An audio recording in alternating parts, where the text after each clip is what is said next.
would constitute a legal harm. The defendants in this case, Paul Shams and Mary Lynn Newsom, built a pizza oven on their property in a very closely packed neighborhood of an urban area. 40 feet wide lots. It's expected that we like to cook outside. But what is not expected is that a large device would be constructed in a small area. When the defendants built this pizza oven, they did not consider how much smoke that it was going to generate. They did not know whether it would generate as much smoke as a Weber grill that everyone is used to being around. They did not know that the oven was going to produce billowing clouds of smoke that we've seen in the videos. They did not know exactly how to build the fire inside the oven to minimize the smoke. They didn't think this through. When they built the oven, they were very good friends with the Joneses. They spent a lot of time together. They cared about each other's health. Mary Lynn and Mika would text each other about their family's health, about their health. They were both concerned about their health, as many of us are. They took walks together. They talked about what foods they would prepare. They would enjoy these foods together. They were health conscious.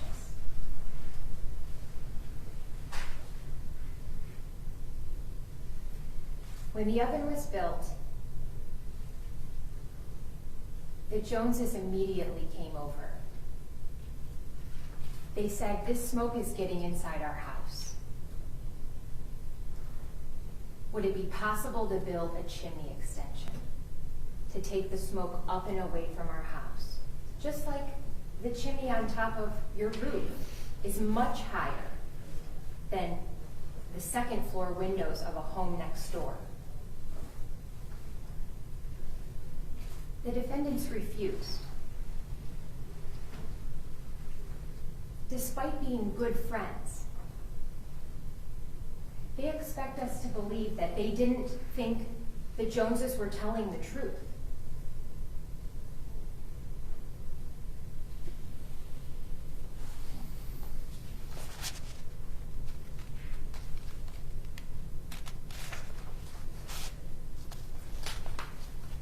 Mika Jones testified to over 120 uses of the oven since May of 2017. That runs through October of 2022.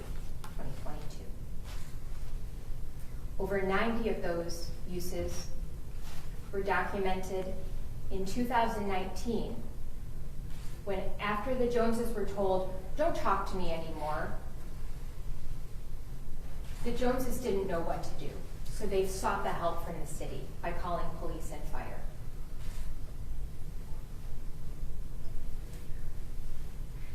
There were uses in 2017 and 2018. Mika testified over 30.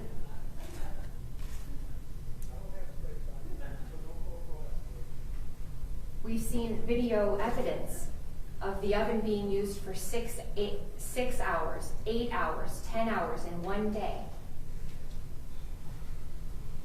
We've seen videos of the smoke blowing all over the place, and we know Cleveland weather has strong winds.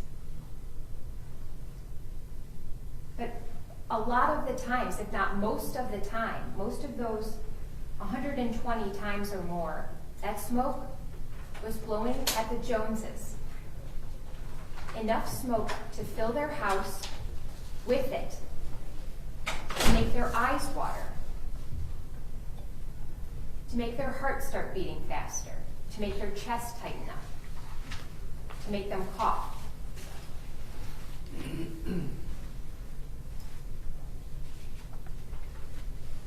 The Joneses couldn't understand why their friends didn't believe them. They didn't want to call the fire department. They didn't want to call the police department. They didn't understand what to do. They didn't understand public nuisance, private nuisance.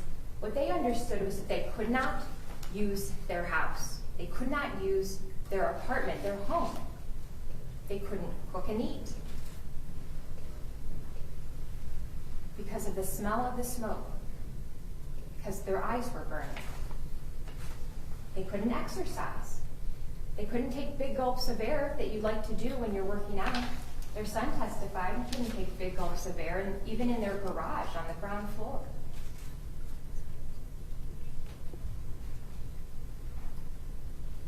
They couldn't work in their home.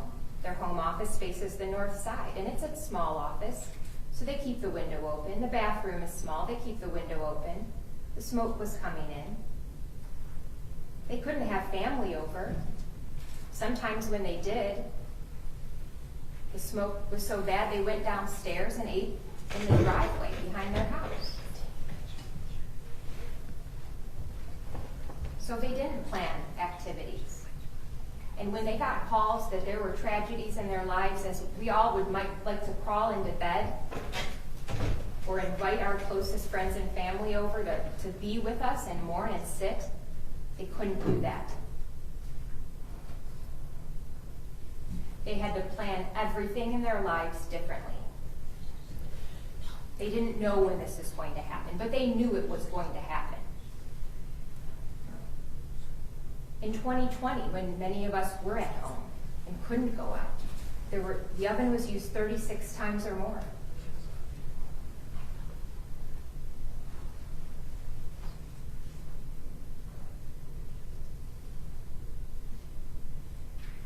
The defendants testified that the Joneses could have closed their windows and doors. Of course they did that. That was the first thing they did. They closed their doors and they left. And when they came back, the smoke was in their house and they could smell it. They could smell it on their dog's fur. You know what it's like to sit around the campfire and smell afterwards. How much smoke must that be? So sometimes they would leave the windows open when they left, hoping that it would clear out. Nope, they came home and that smoke was in their house.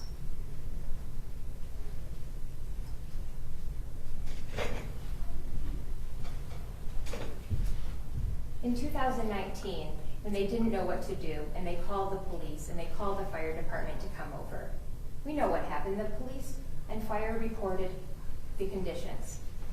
An officer reported he smelled smoke. And of course, the defendants went to the city too. What's going on here? What are we supposed to do? That's normal. And the city said, look, we have an ordinance. It says this is what a public nuisance is. And we'll look at your videos and we'll tell you if we think this is a public nuisance. We never alleged this was a violation of the city's public nuisance ordinance.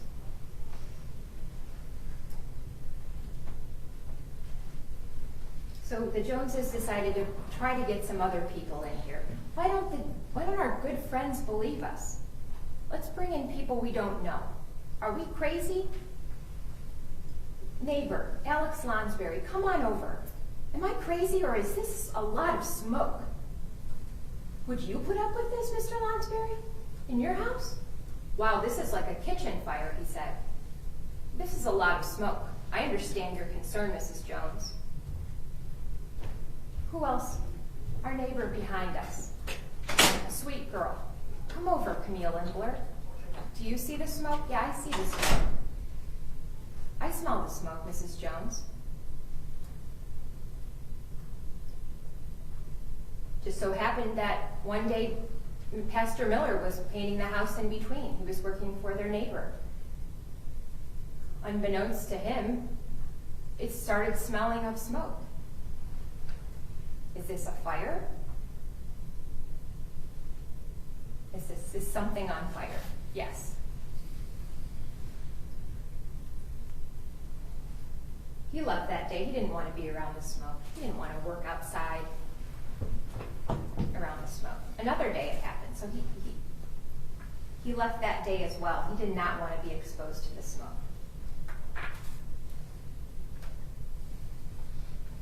Because smoke is harmful to your health. And yes, the Surgeon General has outlawed cigarettes, but no, it has not outlawed campfires, has not outlawed fire pits, because when you sit around a campfire in a fire pit and the smoke blows at you, you can move. And that's what we do, right? We pick up our camp chair and we move a little bit, and then the smoke changes direction and we move a little bit the other way. We don't sit there and breathe the campfire smoke.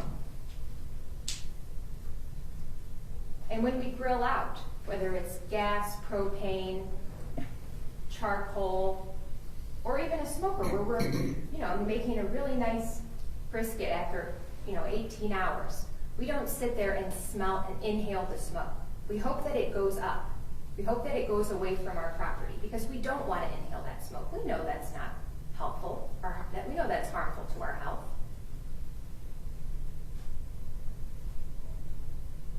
But the Joneses can't get away from the smoke.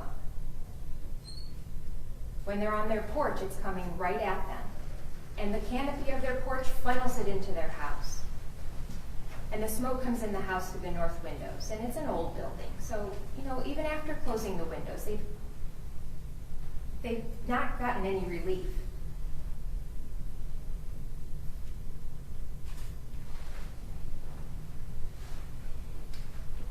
120 times, 6 to 8 to 10 hours.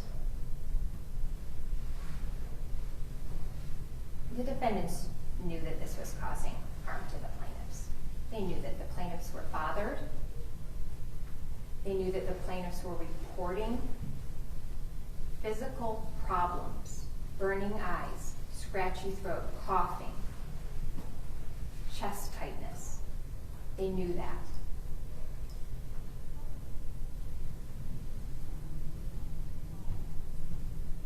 But they didn't really change. In the beginning, they thought, maybe we'll see what we can do so that we can keep doing what we're doing. What are the best ways to keep doing what we're doing? Well, we'll pile our sticks differently inside the oven so it heats up a little quicker. We'll use a heat gun to try to heat it up a little quicker, to reduce that 10 hours, that 8 hours, that 6 hours, a little bit, right?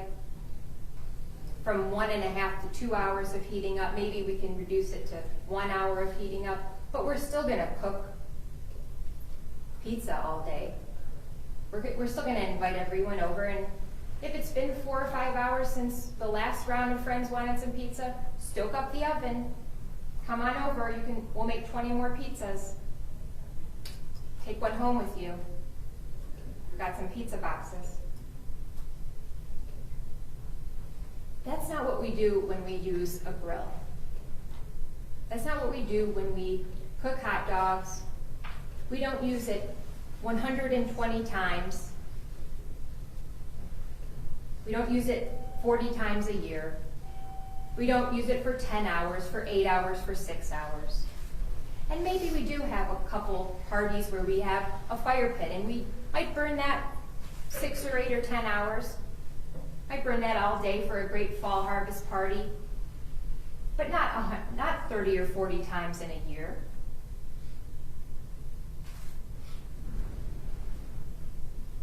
We've heard expert testimony about the wind and how that's going towards the plaintiff's property because of the situation of the building taking up the length of their property line, and there being no structures in between, and the smoke being funneled in like a tunnel effect, he said.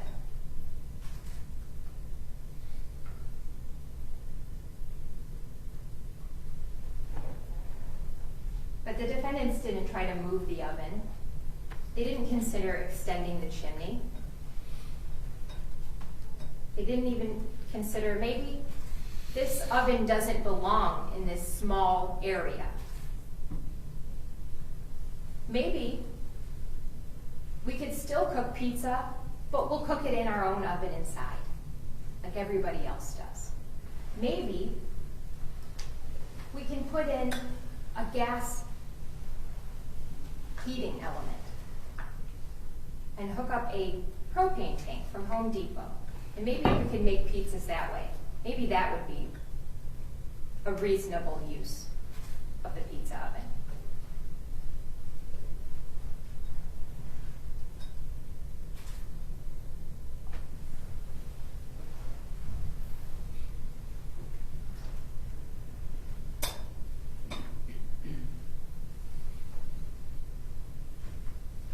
Brooks and Mika Jones testified extensively about how hard this has been to lose friends, to have to call the police on their neighbors, to have to leave their home,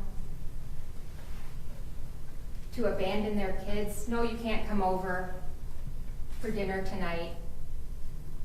We don't want to subject you to this. No, you can't plan your graduation party or medical school because in 2 weeks, we don't know if they're going to use the oven that day for 10 hours. No, don't bring your baby over because we don't know if the oven's going to be used that day. It's likely that it will.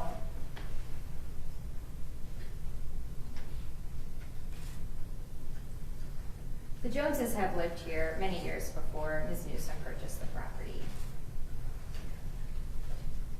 They paid about $200,000 for the building. They spent about $150,000 fixing it up. It's an income source for them. They represent it as a smoke-free property for visitors to local hospitals, for visitors and doctors who come to case to speak or teach. But it's not a smoke-free property, and some tenants have complained about the smoke.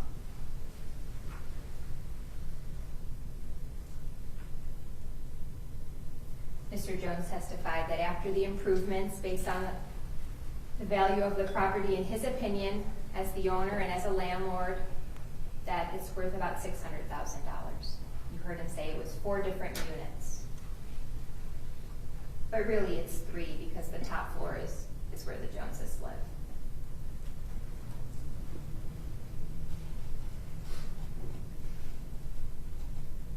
The defendants have admitted they cannot control the smoke from the oven. That makes sense. A fan was put up, sort of blew the smoke around. We understand that the smoke doesn't stay on our property. Everyone understands that the smoke is leaving their property. They hope it doesn't bother their neighbors, if they're reasonable. If their neighbors complain, we hope they will adjust their behavior. As citizens, we all hope that neighbors will try to adjust their behavior when it's harming someone. When you live in a small property that's very close to others, you understand that you're going to see your neighbors more. You understand that if you play your music loudly, if you have a large gathering, if you're up very late at night, those activities might affect your neighbors. Maybe they're just annoying. Maybe your neighbor complains about them. And maybe you say, well, I should be allowed to play loud music at 10 p.m. or 9 p.m. even though your kids are going to bed. And maybe you should be able to play the loudest music you want at 9 p.m. even though the kids next door are going to bed and the window's right there. But wouldn't you turn it down? And maybe you have a big party because it's your 65th birthday, like Mika Jones wanted to do. And maybe you guys drink a few beers and you get loud, and maybe your neighbor is bothered because maybe they're elderly, maybe they're sick, maybe the kids are asleep and they woke up crying. And maybe the neighbor comes over and complains. Maybe they even call the police. If that happened to me, and it has,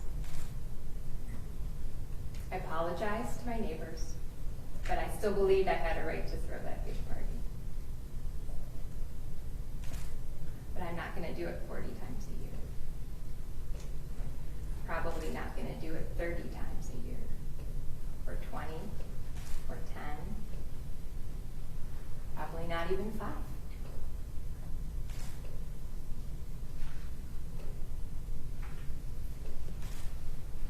Smoke that causes physical symptoms is serious.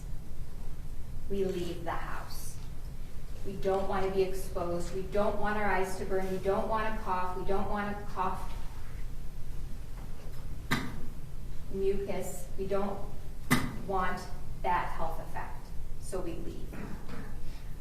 Dr. McMurdo saw Brooks Jones for these complaints, and she testified that the smoke was causing the symptoms.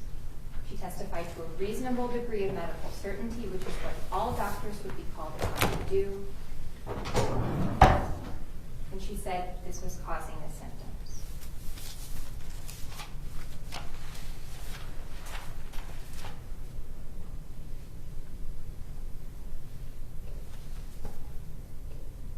The defendants haven't produced an expert showing that smoke is not harmful. They couldn't. Defendants haven't produced an expert showing the oven was reasonable. You can decide whether 120 uses of a pizza oven for fun, for social activity, you can decide if that's reasonable. But the defendants haven't produced an expert. The city of Cleveland Heights hasn't come forward to say that this use is reasonable. They said it wasn't a public nuisance. They didn't say that it was reasonable.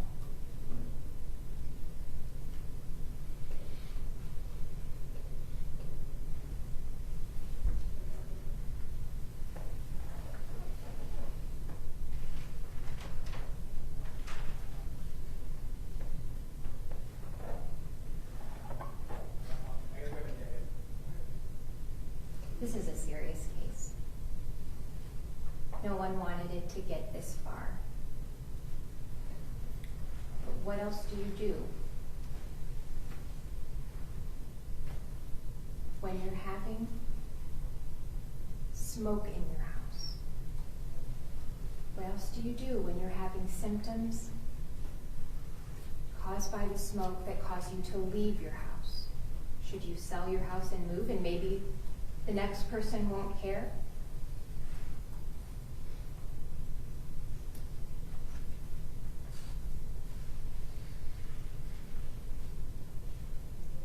This is a serious issue for the Joneses, and that's why they're here today.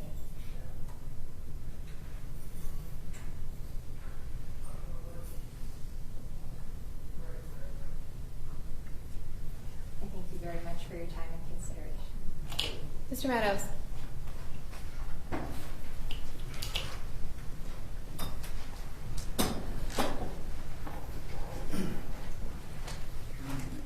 You know, there's a point in these trials when we look around, and I think we can all agree, enough is enough. That's why when it was my chance to present witnesses, and it was my chance to put my clients back on the stand and tell our side of the story, we rested. You've been here since Monday. You've heard the evidence for the 3 days. There's nothing that I can say at this point, that Nick can say at this point, or that my clients can say, frankly, that will change what you saw happen in this courtroom. We do not have the burden. The burden is theirs, and for the reasons I'm about to explain, they simply have not met that burden. You have a chance in about 20 minutes now to end this. To end this 6-year neighbor dispute that has taken time away from my clients. It's taken them away from their families, from their jobs. And frankly, you have that same opportunity, I believe, to provide closure to the Joneses so that there's not a season 7 of this saga and that we can all move on. In about 20 minutes, you're going to have that opportunity to end this. Before Christina stood up, Judge Gallagher charged you on the credibility of witnesses. And one of the things she asked you to consider is the reasonableness of the testimony. At the end of the day, you are the judges of what's reasonable. And with respect to what Mika and Brooks Jones told you, I want you to consider a few things. Was it reasonable for the Joneses to come into this courtroom and tell you that smoke from the pizza oven invades their home, and yet they've shown us not one photo or video of smoke on their property or in their home? Was it reasonable for Mika Jones to claim that she is so bothered by smoke and yet sit in the witness stand and admit to us all that she regularly uses marijuana? Was that reasonable? Was it reasonable for the Joneses to suggest that the smoke is so bad it forces them out of their homes, and yet the evidence is that they stick around long enough to take photos and videos and to go throughout the neighborhood and recruit people and bring those people into the very environment they claim is so dangerous? Most importantly, was it reasonable for the Joneses to tell you that this problem for them began in March of 2017? I'm sorry, May of 2017. That's what they told you all. They said, we were bothered by this pizza oven in May of 2017. Why then did they go to the very source of the nuisance a month later and tell you all that they actually thought the pizza oven was cool? They enjoyed it. Has any of this been reasonable? Was it reasonable for the Joneses to file this lawsuit in the first place?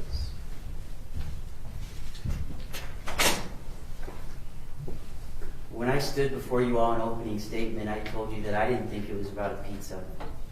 And at this point, I'm not even sure it's about smoke. I think there's underlying issues of control. I think the Joneses' issue may be neighbors in general. Let's talk about very briefly what they have done to try to document and prove this claim to you that ultimately would allow them to control my clients. First, it's very important that we understand this. They received an order from the Cleveland Heights police chief that said stop filming and taking videos of the defendant's property. In that same correspondence, the police chief said what I've tried to say to you this whole week. It does not matter what you see on the defendant's property. A photo or a video of smoke on the defendant's property does nothing for us to substantiate the claim that it's invading your property. How can they say, and how can their witnesses say, that it was so bad it was like a kitchen fire?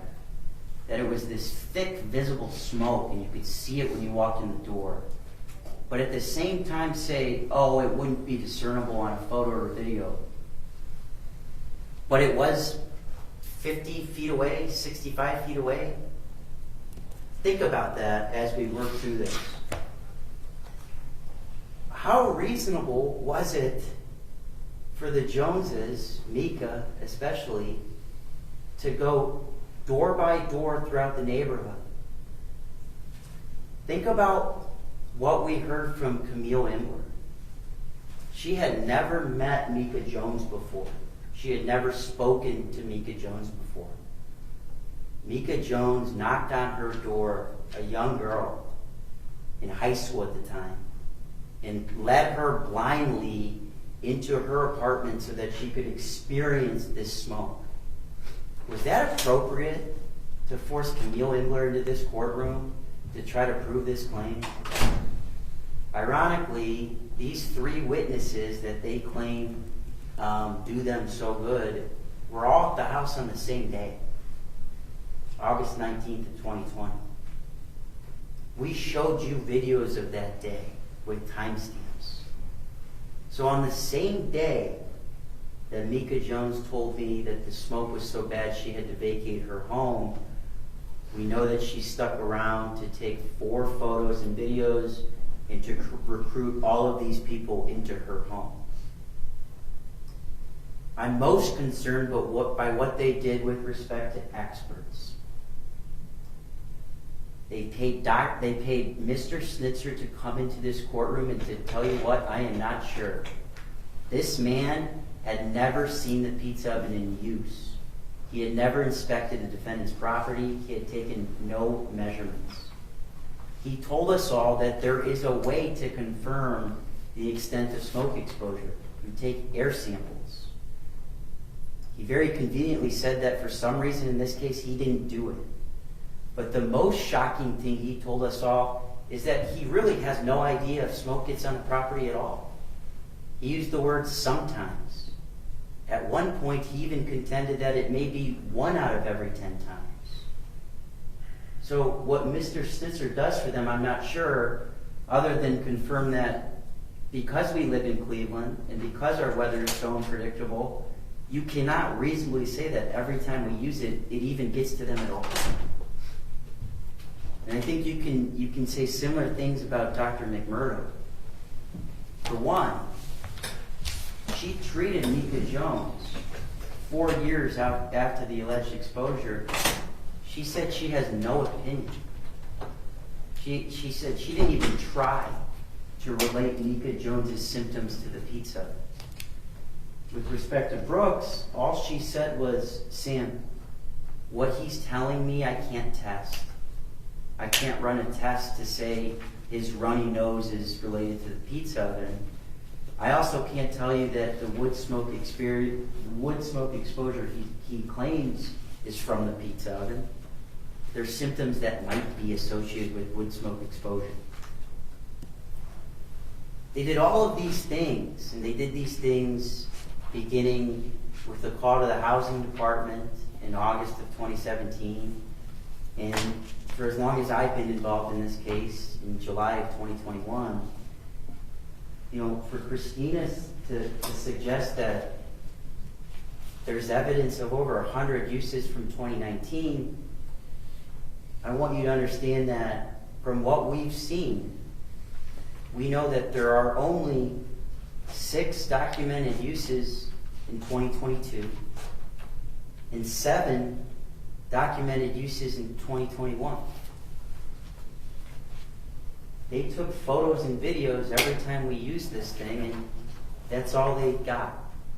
So I don't know where her numbers came from, and it's very important that you understand, 6 uses in 2022, 7 in 2021. That is what they spent all this time and money trying to prove to you as a nuisance. 6 times a year or 7 times a year. Now, the way this works is, I wish it was as simple as answering a question, is this a nuisance? It's a little bit more involved than that. When I sit down and you begin your deliberations, you have an opportunity to discuss the case together, but ultimately you have to answer questions. And you'll be shown this document. Again, there's only one issue for you to consider. That's count 1 of their claim, and that's what we call qualified nuisance. Frankly, it doesn't really matter if I don't think they've proven that any smoke gets on their property, but even if there does, even if they have, you think, it doesn't really matter because the first question says, did defendant Paul Shams and or defendant Mary Lynn Newsom negligently use the wood-fired pizza oven on defendant Newsom's property? If you all, or 6 of 8 of you, answer that question no, you're done. You shake hands, you say it was nice to meet you, and you pack up and you go home, and you end this. It can be as simple as that. And when you talk about that question, did we use it negligently? Think about how the City of Cleveland Heights Law Department would answer that question. We've talked so much about this letter. What I think is significant about this letter and what goes to the heart of that question is the following. Furthermore, the videos provided by Mrs. Jones show smoke that would be consistent with any other outdoor cooking mechanism. A charcoal grill, a smoker, or a turkey fryer. You're allowed to cook outside in Cleveland Heights. They have presented no evidence to suggest that we were using the pizza oven wrong, and certainly no evidence to prove that the smoke generated from it was any more unreasonable than those other devices that the city talked about. When you think about the question and the issue of negligence, understand that there was not a building permit required. It doesn't violate city code or ordinance. In a lot of ways, I think Christina confirmed with Paul for you all the many things that prove that this could not have been negligence. When we were made aware of this, we changed almost everything about how we used it. We changed the wood source. We used a different type of wood that would result in less smoke. We started using a heat gun and a blowtorch so that it could get hotter quicker to alleviate the smoke. Paul changed the way that he stacks the firewood in there so that it can get hotter quicker. There's been this idea that we should have put a 15-foot chimney on it. Frankly, I don't know that per Paul's testimony that is even possible. But we did put a chimney on it. When they asked us to, we put a chimney on it. We also put a fan on it. So it's disingenuous, in my opinion, for them to suggest that we did nothing, because we did a lot. We did a lot more than I think most people would probably do in this situation. Most importantly, we opened up the pizza oven to someone at Cleveland Heights Housing Department who came over, observed us use it, watched us use it, said that it seemed to be functioning appropriately, saw no issues with the design, and even after that walked through the Joneses' apartment and said, I don't see the problem here. That was the first person to look at this, and every person after that has said the same thing. The police, the fire, and the law department. In my opinion, I don't understand how we could be here in light of the law department reviewing the evidence and confirming that it's no different than the use of any other outdoor cooking device. So again, I don't see how you could get past that question. What is the evidence that we've used this thing negligently? There is none. Paul's the only one who's spoken on this issue. They presented no evidence to suggest that he was doing something that was possible and that he chose not to do. So I am confident that you all agree upon the answer to that question, and you'll shake hands and you'll end this. But again, even if for some reason you do take issue with how Paul used it, remember, it has to be an unreasonable use. You're the judges of reasonableness. How is it unreasonable to use a pizza oven 6 or 7 times a year? Because again, that's all that they can prove via photos and videos. Christina can tell you that she thinks it was 30 or 40, but I would think if it was 30 or 40 times, there would be photos or videos, because that's what they did throughout the life of this case, even when they were told to stop doing that. So think about that when your deliberations begin and you ultimately are asked to answer that first question.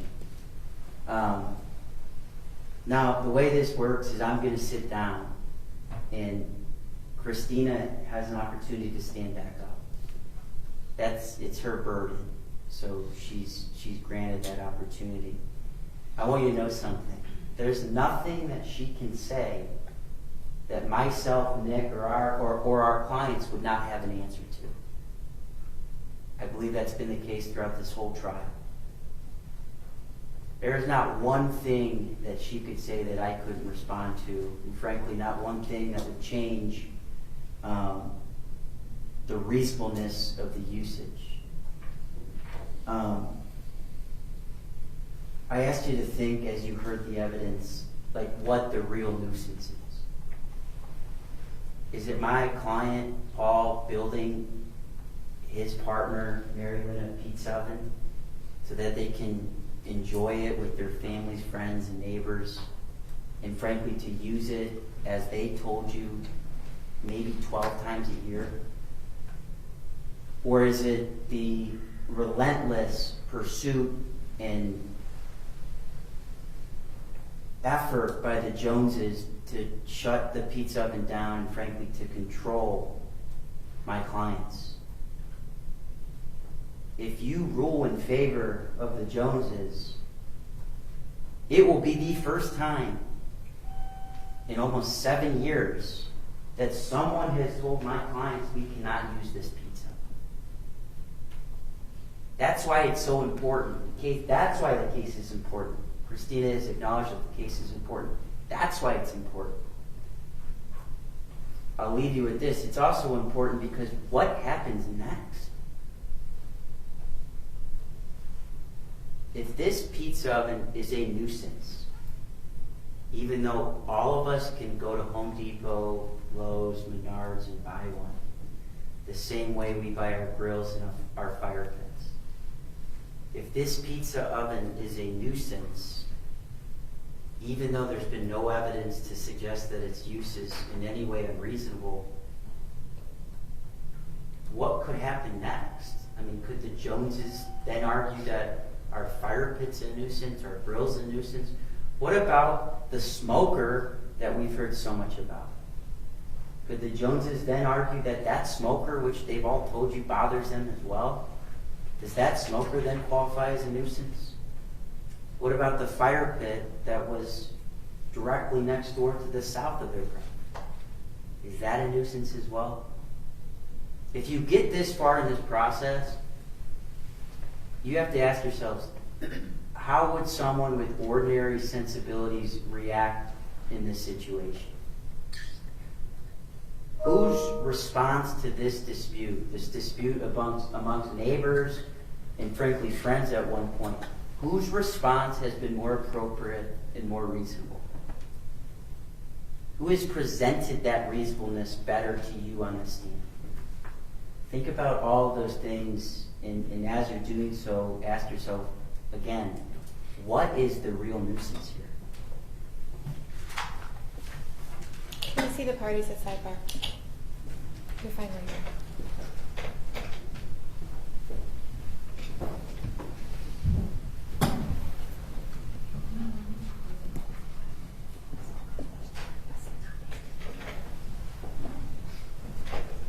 All right, we'll go back.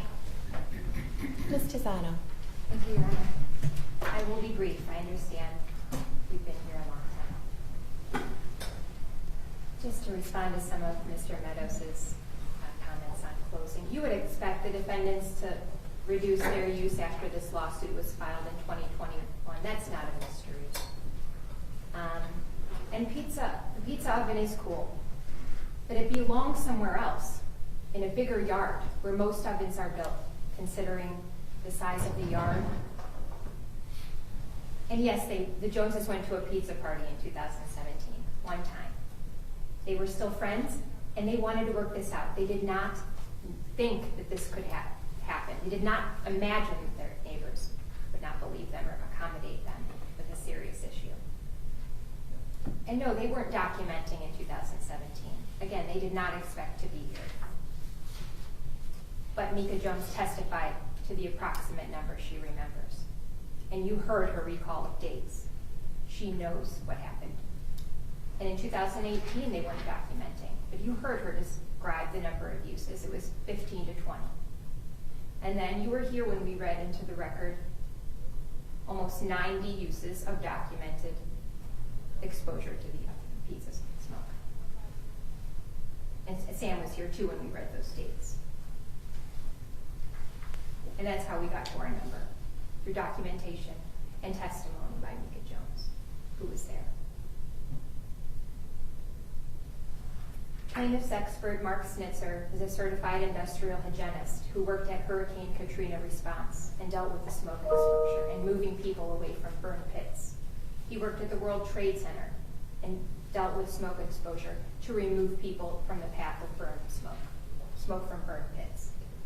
He testified to a reasonable degree of medical certainty that the oven was causing harm to the plaintiffs. He testified to a reasonable degree of medical certainty that wood smoke is dangerous to human health. It is also invisible after the water vapor burns off, and it contains chemicals that are not even detectable by smell, including formaldehyde. He also testified that there are no set levels of smoke exposure. And that's why he didn't test the oven. He knew if he tested the smokestack, he knew what he would find. Benzene, particulates, formaldehyde, acrolein, PAHs, which is a wide range of volatile organic compounds. That's why he didn't test. He reviewed the videos, he visited the property, he talked to the Joneses, and he gave you his reasonable, certain opinion. And Dr. McMurdo, despite all the questions asked by opposing counsel, did not change her opinion either, that the smoke caused Mr. Jones' symptoms. Cleveland Heights didn't consider the frequency and the duration of the use of the oven. They looked at a couple of videos. The Joneses did their best. They're not lawyers. They didn't put together this whole story until it was done. Cleveland Heights looked at a public nuisance ordinance. That is not what you're asked to do. You're asked to consider whether the defendant's use of the oven 30 times a year for 8 to 10 hours, knowing that the smoke was causing the plaintiffs physical discomfort, to leave their home, the loss of use of their property. That's a fundamental right that we all enjoy when we buy property or rent property. And that fundamental right to sit in your house and grieve the loss of a loved one, or cook and eat, or exercise, or work from home, which we all needed to do in 2020 when the oven was being used up almost 40 times. It is reasonable for the plaintiffs to be here after their offers to mediate failed in 2019. It is unreasonable of the defendants to continue using the oven. Thank you very much. Okay, ladies and gentlemen, I'm going to give you the last few instructions. I'm going to go over the verdict forms with you and how you're supposed to fill them out. And then I'm going to have you retire to begin your deliberations. The first thing that you're going to want to do when you get back to the jury room is select a foreperson. The person you select will, to preside over your deliberations, does not have any greater power, nor does that person's vote have any more